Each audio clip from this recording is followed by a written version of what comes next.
Hi, I'm Graham. Welcome back to Man vs Film. This is going to be a top 10 list of movies you can watch right now on Amazon Prime. So let's get started. Number 10, The Void.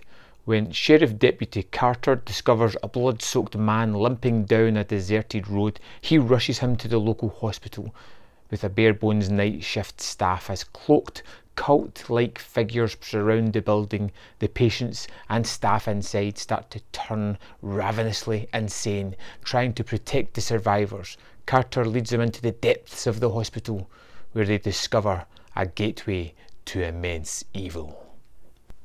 I really like The Void because it's a kind of throwback to the Carpenter-esque 80s movies that doesn't really give you a reason as to why this cult is here. They just are. We get a ragtag group of people who will be left as our survivors to fight back against this bloodthirsty cult. You have all of these triangles throughout the movie as a kind of motif. You get some wonderful practical effects, and it's just a fun, gory, not particularly scary, but interesting horror movie.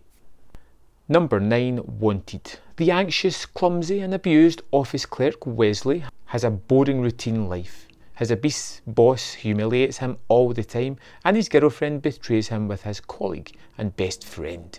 When he meets up with the sexy Fox, Wesley is informed that his father was a professional killer that belonged to an ancient organisation called the Fraternity, and killed by the powerful and skilled Cross, a hitman that has betrayed the Fraternity.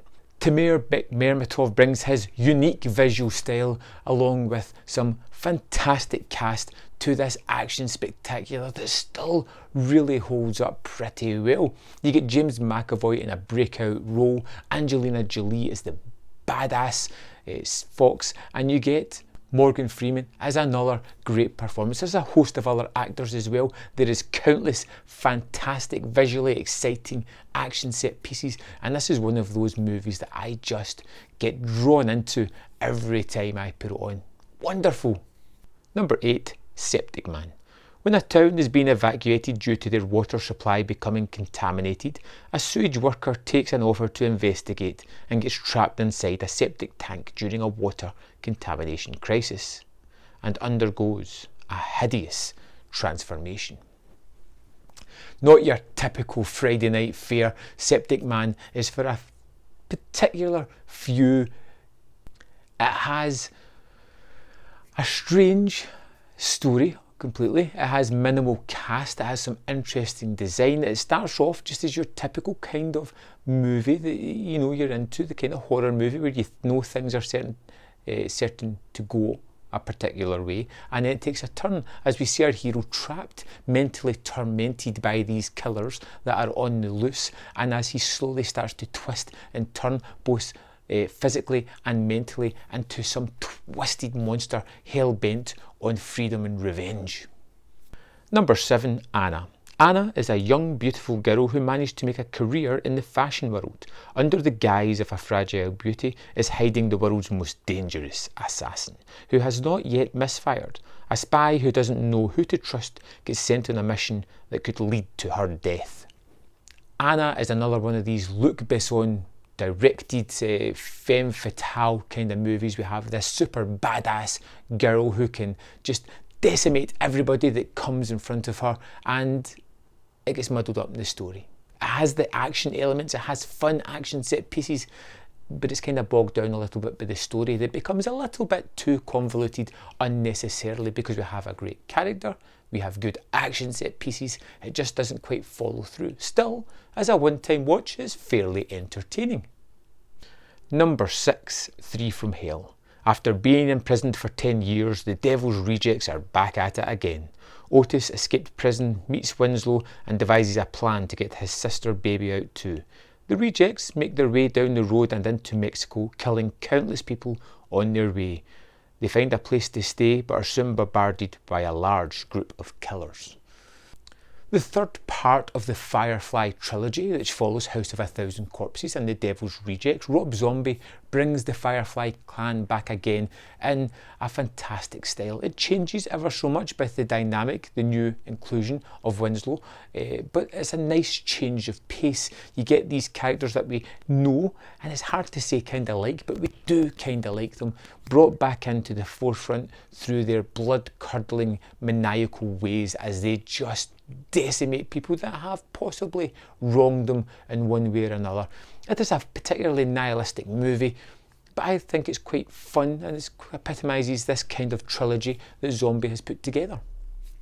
Number 5, Haunt. On Halloween, a group of friends encounter an extreme haunted house that promises to feed on their darkest fears. The night turns deadly as they come to the horrifying realisation that some nightmares are real. Trapped inside this maze, the terror they must fight to survive. There is a couple of haunts on Amazon. This one is from 2019 and I really like the simplicity of it. Now, it's nothing new that we haven't seen done before, but it's really well done. I really appreciated the lovely set design we have here. We have an abandoned factory that's made up like a haunted house, but there has been real effort taken to create unique settings that really show the geography of this maze as we go through it. And as we traverse back way through it, we kind of know the way they are going. It's interesting, it's unique, and it is deadly, and it's filled with a cast of characters that I somewhat liked. Didn't want to see them all get murdered. It was fun, nothing unique, but a good night's entertainment yet again. Number 4, Parents. Michael is a young boy living in a typical 1950s suburbanite home, except from his bizarre and horrific nightmares and continued unease around his parents, especially his father Nick. Young Michael begins to suspect that his parents are cooking more than just hamburgers on the grill outside, but has trouble explaining his fears to his newfound friend Sheila, or the school's social worker.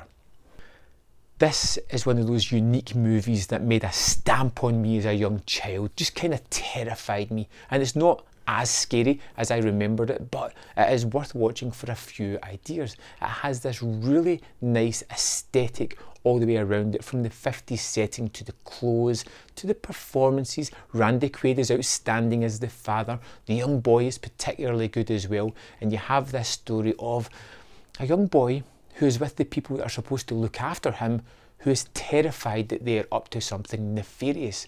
It has twisted nightmares of photography that are just wonderful to see. And this is a real oddball of a movie that may or may not be for you, but if you like it, I think you're really going to enjoy it. Number 3, Lucky Number SLEVIN.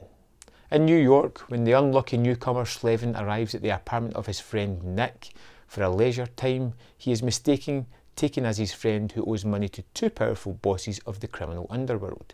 He is pressed by the boss to kill the gay son of the rabbi as payback for the death of the boss's son. Nick's next door neighbour Lindsay, who works in the morgue, tries to help SLEVIN, and they kind of fall for each other.